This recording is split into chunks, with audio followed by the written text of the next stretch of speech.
Il est 20 h, bienvenue à tous dans ce nouveau point de l'actualité. Vous êtes bien sur RTI 1. La Côte d'Ivoire prépare les obsèques de son Premier ministre. Ahmed Bakayoko, décédé le 10 mars dernier, sera mis en terre à Séguéla ce vendredi 19 mars. Plusieurs cérémonies d'hommage sont prévues avant l'ultime séparation. La ville de San Pedro bientôt s'ouvre au modernisme. Des experts nationaux et étrangers planchent sur l'amélioration du schéma directeur de cette ville balnéaire, touristique et portuaire. Plusieurs propositions ont été faites.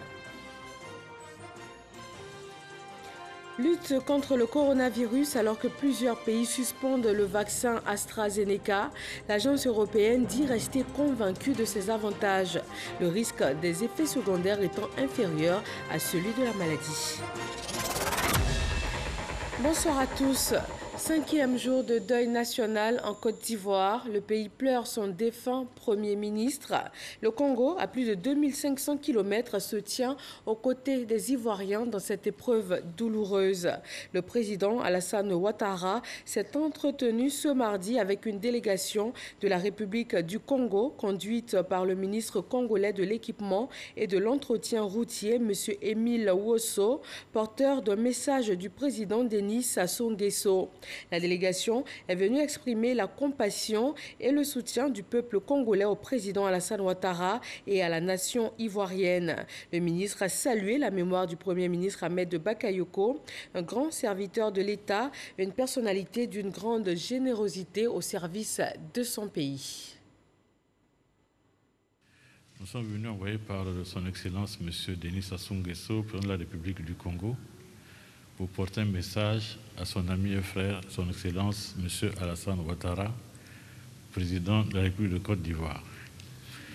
Et comme l'ambiance est au deuil, nous sommes venus donc porter notre soutien à la souffrance des dirigeants ivoiriens qui pleurent son digne fils qui a commencé un long et dernier voyage, là où nous savons tous que nous irons tous. Donc c'est ces circonstances difficiles et malheureuses qui me meuvent même pendant que je parle, parce que le Premier ministre Ahmed Bakayoko était un homme de cœur qui aimait le pauvre comme le riche et qui a accompli sa tâche, et en cela il est accompli et tout est accompli pour lui. Excusez mon émotion, c'est un ami, c'est un frère. Et c'est difficile de l'imaginer absent parmi nous aujourd'hui. La délégation congolaise s'est rendue à la primature. Le ministre secrétaire général du Conseil national de la sécurité de la République du Congo, le vice-amiral Jean-Dominique Okemba, a exprimé dans le livre des condoléances au nom du président congolais la compassion et l'immense tristesse de son pays. Il a rendu un vibrant hommage à ce grand serviteur de l'État tombé. Plusieurs chefs d'État et de gouvernement arrivent en ce moment dans la capitale économique. Ils vont prendre part à la cérémonie nationale en l'honneur d'Ahmed Bakayoko. Alexis Ouedraogo est à l'aéroport Félix Houphouët-Boigny d'Abidjan pour faire le point de leurs arrivées. Nous la retrouvons sur place à l'aéroport. Bonsoir Alexis. Bonsoir Fatou Fofana, nous sommes présentement à l'aéroport Félix Houphouët-Boigny d'Abidjan où tout le long de cette soirée jusqu'à demain mercredi, plusieurs chefs d'État africains sont attendus. Ils viennent rendre hommage au Premier ministre Ahmed Bakayoko décédé le 10 mars dernier en Allemagne. Pour cette soirée, premier arrivé, le président ghanéen Nana Akufo-Addo qui a été reçu par le Premier ministre par intérim Hachi Patrick. Il avait à ses côtés le ministre des Affaires étrangères Ali Koulibaly ainsi que le médiateur de la République Adama Toungara. Le président ghanéen est venu pleurer avec le peuple de Côte d'Ivoire. Avec lui, plusieurs autres chefs d'État sont attendus pour la journée de demain. Ce sont notamment le président du Burkina Faso, Roch Marc Christian Kaboré, celui du Togo, Faure Gnassingbé, celui de la Guinée-Conakry, Alpha Condé, ainsi que de la Guinée-Bissau, Oumarou Sissoko. Outre les chefs d'État, des vice-présidents, des premiers ministres, les représentations diplomatiques, des institutions internationales, des stars, de la culture, figures internationales sont attendues sur les bords de la lagune ébriée. Tous viennent rendre hommage au Premier ministre Ahmed Bakayoko. Les ministres des Affaires étrangères du Libéria et du Niger sont attendus un peu plus tard dans la soirée. En début d'après-midi, autour de 16h45, c'était le Premier ministre du Mali. Après lui, le Premier ministre du Gabon, lui aussi venu exprimer tout le soutien du peuple gabonais à la Côte d'Ivoire. Nous restons encore ici à l'aéroport, le temps de vous remonter le lot de ces personnalités venues ici pour rendre l'hommage, le tour dernier au Premier ministre Ahmed Bakayoko. Merci Alexis Ouedraogo pour ce point sur l'arrivée des chefs d'État étrangers des autres délégations. Nous vous retrouverons dans nos prochaines éditions pour poursuivre ce point. Au niveau national, les membres du gouvernement se tiennent aux côtés de la grande famille Bakayoko. Une délégation officielle s'est rendue à la résidence du Premier ministre. Abou Sanogo. C'est dans une ambiance lourde que la délégation conjointe de la présidence de la République et du gouvernement, conduite par le Premier ministre par intérim Patrick Achi, s'est rendue à la résidence du Premier ministre Ahmed Bakayoko pour exprimer sa compassion et toute sa solidarité à sa famille. La délégation a salué la mémoire d'un homme d'État, la disponibilité, le don de soi, le professionnalisme, l'esprit d'ouverture et la grande générosité de l'illustre disparu. La délégation conduite par Patrick Achi a donc présenté ses condoléances à la famille Bakayoko et aux familles alliées, au Woroba, notamment au Bafing et au Béré en général et le Worodougou en particulier. Les mots ne suffisent pas pour rendre toute l'intense douleur qui étreint toute une nation, et en particulier ceux qui ont été au quotidien les collaborateurs du Premier ministre, que ce soit à la présidence ou dans le gouvernement. Nous sommes avec vous. Nous le serons toujours. La dimension du Premier ministre est un objet inextinguible que nul ne pourra jamais oublier.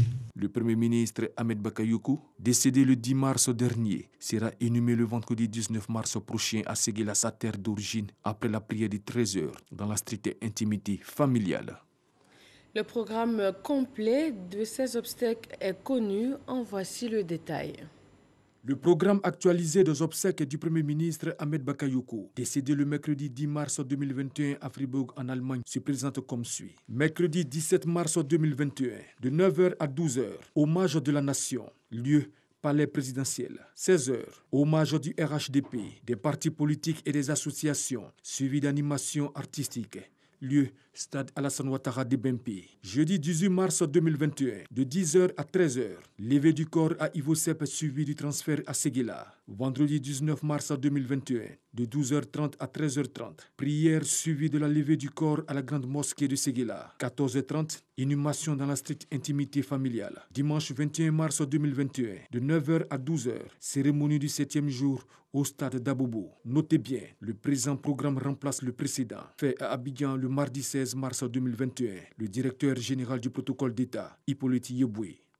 Demain, mercredi 17 mars 2021, sur le coup de 16h, le stade d'Ebimpe à Anyama va accueillir des milliers de personnes pour une cérémonie hommage au Premier ministre.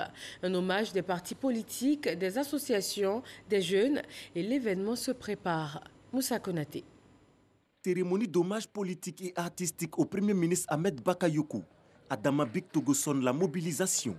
Première étape, échange avec les populations d'Anyama, commune qui va abriter l'événement.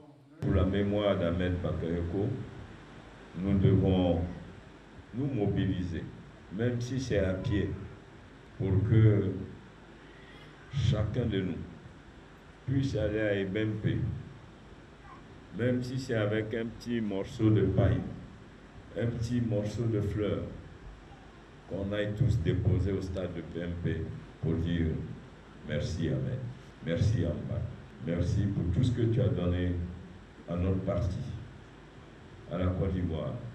Après cet échange avec les populations d'Anyama, Cap et M. Aboubou, le directeur exécutif a porté le message de mobilisation aux populations.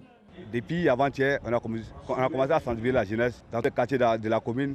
Vraiment, on va rendre hommage à notre étoile d'État, Ahmed Bakayoko. J'appelle toutes les femmes du RHDP les comités de base, les sections, les départementales, les membres de leur bureau, les régionales, les membres de leur bureau. Nous devons nous retrouver toutes au stade pour rendre le dernier hommage à notre Ambak. La délégation s'est ensuite rendue à Adjamé, la commune où a vécu le défunt Premier ministre. Le mot d'ordre est aussi lancé afin de rendre un hommage mérité à Ahmed Bakayoko. C'est un témoignage, c'est le rendez-vous entre ceux qui l'ont aimé et lui-même, mais c'est surtout le rendez-vous de la reconnaissance, de sa générosité et de sa disponibilité pour l'ensemble des Ivoiriens, quelles que soient leurs origines, leur religion. Ambak, c'était Ambak. La cérémonie d'hommage politique et artistique au chef du gouvernement au stade de Bempé se fera en 2 phases, de 16h à 18h. Les interventions des acteurs politiques suivies de la soirée artistique avec les artistes nationaux et internationaux.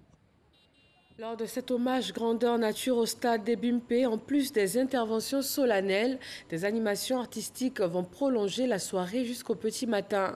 À moins de 24 heures, les dernières installations sont en cours avec 80% de taux d'exécution. Les associations de jeunesse sont tenues à participer pleinement à cette phase préparatoire. Amadou Ouattara. Situé dans la commune d'Anyama, au nord d'Abidjan, le stade olympique Alassane Ouattara de Bempé a été choisi pour abriter l'hommage des partis politiques et des associations suivies d'animations artistiques. Un pan des préparatifs des obsèques du Premier ministre Ahmed Bakayoko. Actuellement, nous sommes à 80% des installations, podium, écran, vidéo, sono. Les tests vont commencer ce soir à partir de 23h. La lumière, la sonorisation, vidéo, l'électricité. Il y a des groupes électrogènes qui sont là pour assurer en fait au cas où il y a des coupures. En tout cas, tout sera bon, tout sera prêt. Au cabinet du ministre des Sports, le premier responsable des lieux assure que toutes les dispositions ont été prises pour la réussite de l'hommage souhaité mémorable. Toutes les mesures sont prises pour recevoir les mesures sécuritaires, les mesures d'accueil, les mesures d'ambiance, et que nous repartions de ce lieu avec le sentiment d'avoir rendu un vibrant hommage à un homme d'engagement, un homme de foi et un homme d'espérance. Rassemblons-nous en respectant bien sûr les mesures barrières, en respectant toutes les consignes qui vont être dictées pour notre sécurité. Les associations de jeunes sont impliquées à tous les niveaux afin de garantir la mobilisation. Nous demandons à toute la jeunesse d'être disciplinée demain pour aller rendre hommage à notre mère, de rester concentré, de rester dans la logique de notre mère. À toute la jeunesse féminine dans toute son entièreté et à la jeunesse d'Abobo.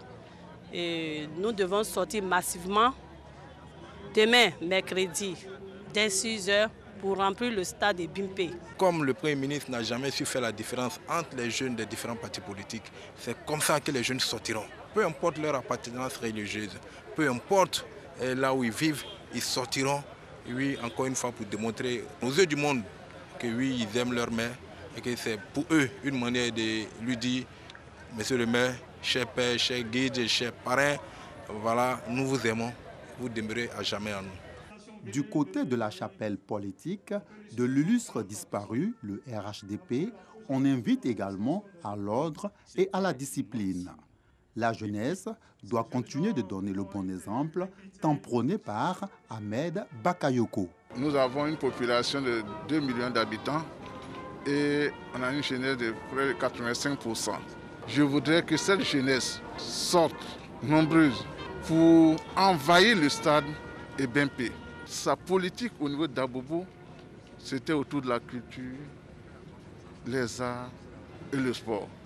Or, tous ces éléments représentent la jeunesse. Abobo, c'est la commune de la paix. Abobo, c'est la commune de la cohésion. Abobo, nous avons appris à faire de grands événements ici, dans la discipline. Et c'est ce que nous allons démontrer encore une fois.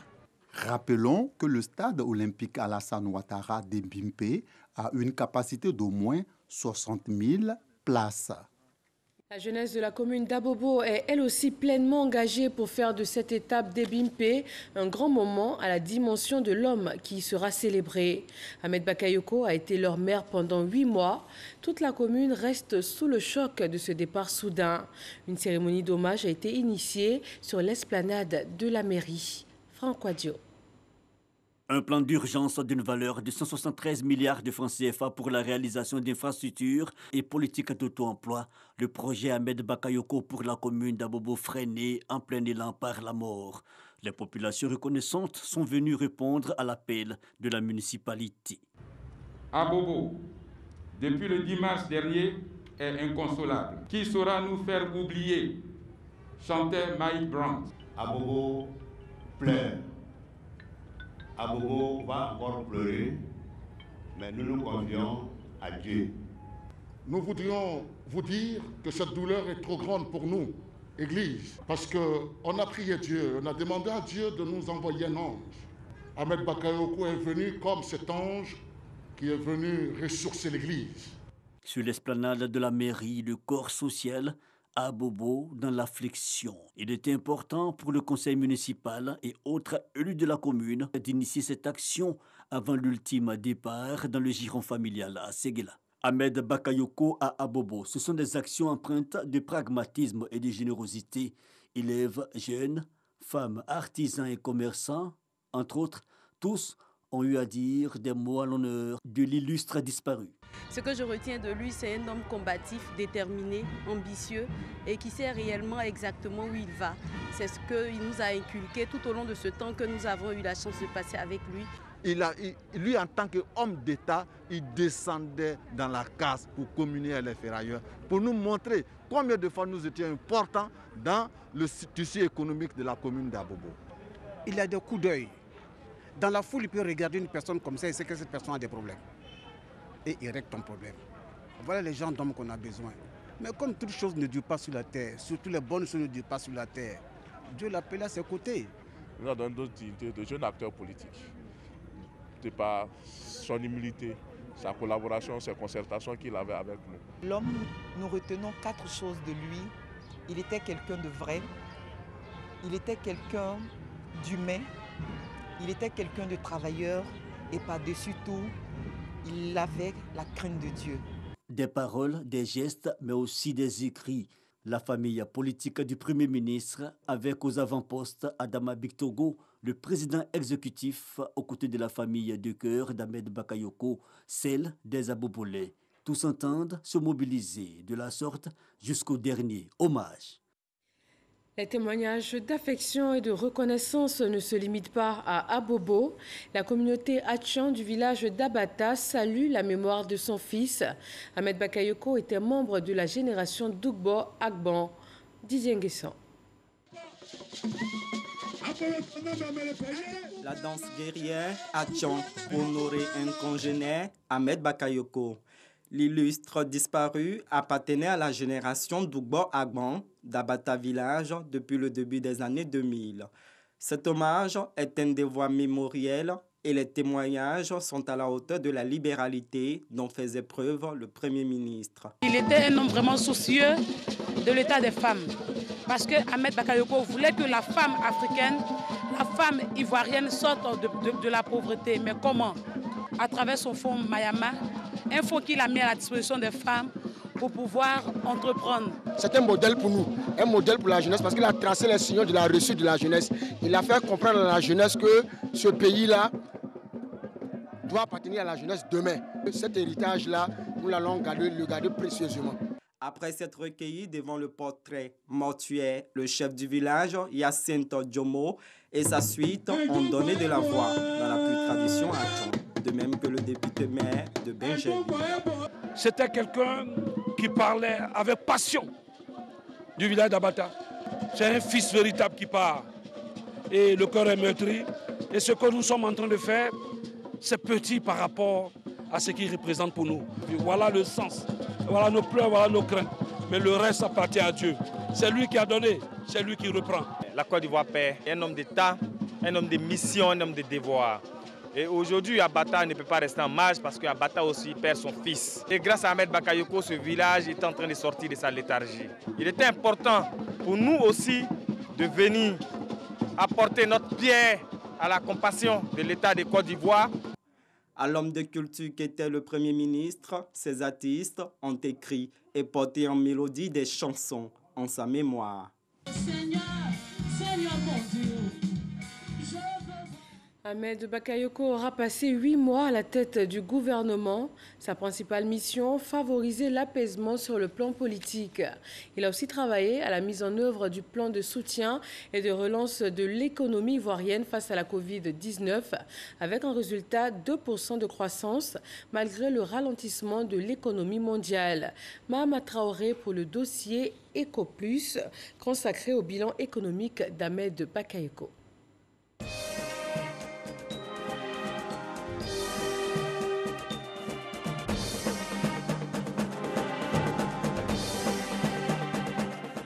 Le 22 septembre 2020, le Premier ministre Ahmed Bakayoko échange avec le patronat ivoirien et la Chambre de commerce et d'industrie à la primature. Suivra le 5 octobre une autre rencontre avec les fêtières des PME. Le chef de gouvernement connaît bien le monde des affaires pour avoir été patron d'entreprise avant d'exercer des fonctions gouvernementales. Je suis conscient que si on change, si on arrive à avoir un partenariat qui donne des résultats, ça va changer la face du pays. Si Ahmed Bakayoko mise tant sur le partenariat renforcé, c'est parce qu'il a pleinement conscience du rôle de moteur de la croissance qu'incarne le secteur privé, avec une part de 60% de l'investissement national et plus de 80% des emplois créés. Et pour matérialiser ce partenariat renforcé, il actionne le cadre de concertation État-secteur privé à l'effet d'étudier l'ensemble des préoccupations. Elle se résume entre autres au décaissement des lignes de crédit mises à la disposition des entreprises pour la riposte à la Covid-19, le paiement des crédits d'impôt, de la dette intérieure et de l'accès des entreprises nationales au marché public. Dans ce dialogue bipartite, les hommes d'affaires sont tout de suite impressionnés par l'effet de la méthode AMBAC. Quand vous dites ce que vous voulez, il attend de vous des solutions. Et quand vous proposez des solutions, immédiatement, quand ça va dans son sens, ou quand il trouve que ça peut avoir un impact sur d'abord les PME elles-mêmes, sur la Côte d'Ivoire, sur l'économie, automatiquement, il réagit. Il était spontané. Le Premier ministre nous avait présenté une approche pragmatique et une volonté d'apporter des réponses concrètes aux préoccupations du secteur privé. Pragmatique, homme de résultats, au bout de quelques semaines d'échanges, les lignes commencent à bouger dans le bon sens pour le monde des affaires. La gestion du fonds Covid, il y avait quelques retards, tout, il a dit qu'il en faisait son affaire. Il a donné un coup de fouet, justement, au règlement de ces fonds vis-à-vis des PME, secteur privé, et on est passé très rapidement de 5 milliards en un temps record à 10 milliards. Et ensuite, vers la fin, on était à plus de 25 milliards. Nous avons vu la volonté du Premier ministre Ahmed Bakayoko de réactiver de manière concrète, de manière efficace, le dialogue État-secteur privé. C'est grâce à ces rencontres que nous avons pu sortir de la situation de blocage du remboursement de crédits de TVA que les entreprises connaissaient depuis un certain temps. Soucieux de l'amélioration du climat des affaires, Ahmed Bakayoko conduit en parallèle la politique économique du pays. Dans un contexte de récession de l'économie mondiale due à la crise sanitaire, la tâche fut pour le moins aisée, le défi étant de maintenir la dynamique de croissance que connaît le pays depuis 2011. On a confirmé un taux de croissance économique en 2020 de 1,8%. Et nous avons également un niveau d'inflation qui est maîtrisé, qui est en deçà de 3%. Et ça, c'est la norme au niveau de l'UEMOA. Nous avons un niveau d'endettement qui est également maîtrisé à fin décembre 2020. Nous avons un taux d'endettement qui tourne autour de 48%, ce qui est très en deçà de la norme communautaire qui est de 70%. Au niveau de déficit budgétaire, nous avons eu une baisse de recettes et dans le même temps, nous avons un accroissement des dépenses. Cela a entraîné un déficit un peu plus important qui est autour de 5,9%. En plus de la récession évitée, le gouvernement d'Ahmed Bakayoko engage une levée de fonds sur les marchés financiers internationaux à travers 2 émissions d'eurobonds réussies. Ce sont des opérations qui sont soldées par des résultats exceptionnels parce que nous avons eu des taux vraiment considérés comme inédits au niveau du continent africain. Pour la première levée du mois de novembre, nous avons obtenu un taux de 5%. Pour la deuxième levée au mois de janvier, c'était 4,3%, ce qui montre quand même que nous avons un crédit important auprès des investisseurs internationaux. Après l'élection présidentielle et les législatives, le chef du gouvernement prévoyait de se focaliser sur les questions économiques, notamment l'essor du secteur privé national. Nous avons abordé avec lui les principaux chantiers sur lesquels nous souhaitons connaître des avancées avec le gouvernement. Il s'agit du chantier de la promotion des champions nationaux. Il s'agit du chantier de la transformation structurelle de notre pays par l'industrialisation. Il s'agit de la question de la dette intérieure. Et donc sur ces grands dossiers, nous avions pris rendez-vous avec le Premier ministre. Nous avons avec lui de grands projets, l'entrepreneuriat pour tous. C'est un programme que nous étions en train de regarder. La problématique du rayonnement des PME ivoiriennes dans la sous-région. Et l'un de ses points forts, c'était de dire que les PME doivent s'unir, doivent parler d'une voix. À partir de ce moment, vous pouvez faire de belles choses. Le Premier ministre Ahmed Bakayoko n'avait pas le profil de technocrate ou d'économiste chevronné comme ses prédécesseurs, mais il savait les clés du succès économique pour un pays comme la Côte d'Ivoire. Sa disparition survenue le 10 mars dernier laisse donc un goût de symphonie inachevé. Bilan économique qui rend la Côte d'Ivoire encore plus fière d'avoir eu un tel Premier ministre. La grande famille du Ourodougou en est elle aussi fière. Et c'est sur cette terre de Séguéla que va reposer à jamais Ahmed Bakayoko. À quelques heures de l'arrivée de la dépouille mortelle de son fils, la ville se prépare à le recevoir dignement. La grande mosquée, le stade Loseni Soumaoro, les différentes voies sur l'itinéraire du cortège funèbre connaissent des travaux de réhabilitation. Soro Corona. Les alentours et l'intérieur du stade Loseni Soumaoro de Séguéla connaissent des travaux.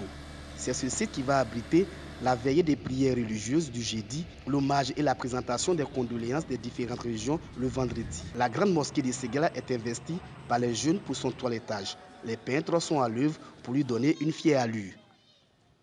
Des bâtiments administratifs et privés reçoivent aussi des coups de peinture. L'éclairage public est passé au peigne fin.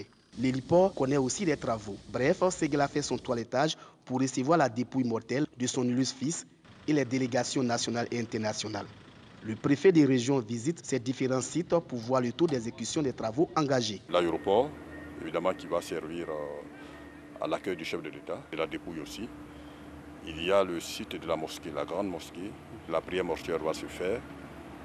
Au stade Loseni Soumaoro, où nous nous trouvons ce matin, va abriter la cérémonie d'hommage des populations de l'ensemble du pays. On a constaté au terme de cette visite de terrain que les travaux avancent très bien. Je dirais même que les travaux sont à plus de 80% de taux de réalisation, notamment en ce qui concerne l'aéroport.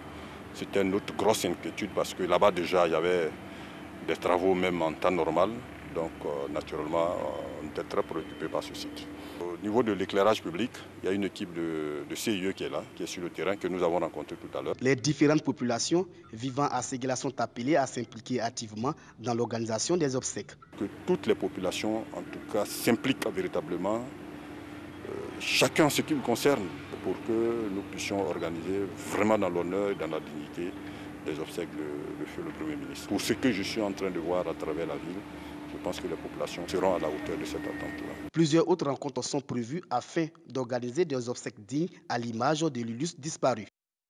À partir donc de demain, mercredi, démarrent officiellement les hommages de la nation à son Premier ministre disparu. Une nation affligée mais qui reste debout. La riposte contre la Covid-19 ne faiblit pas. Le Premier ministre en était d'ailleurs un acteur clé. Son engagement lui survit.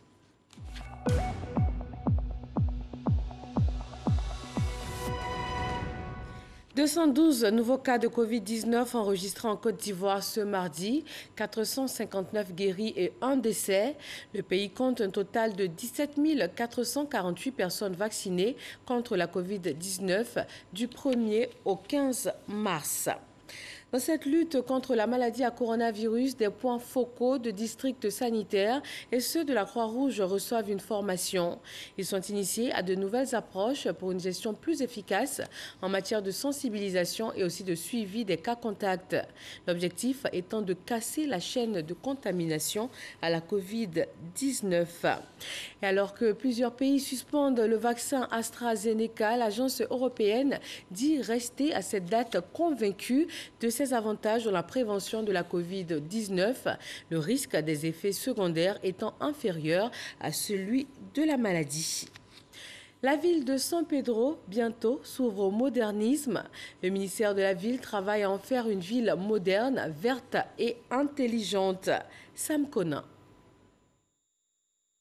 San Pedro, une ville voulue, pensée et créée par Félix Houphouët-Boigny, avec un schéma directeur bien précis. L'ARSO, Autorité pour l'aménagement du Sud-Ouest, était chargée de la mise en œuvre. Depuis sa disparition, la ville balnéaire et portuaire a connu une explosion dans tous les sens, avec une urbanisation non contrôlée. Conséquence, des constructions anarchiques, une ville rouge du fait de la poussière et un lac constamment agressé.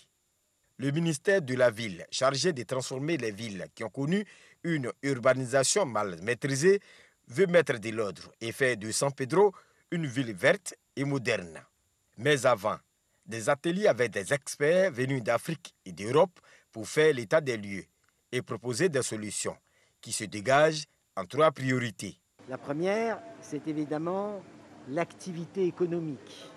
La deuxième, c'est comment faire en sorte que cette ville puisse se développer de façon sûre, avec un enjeu majeur pour l'eau, qui est un atout, mais qui peut aussi être, en cas d'inondation, un danger.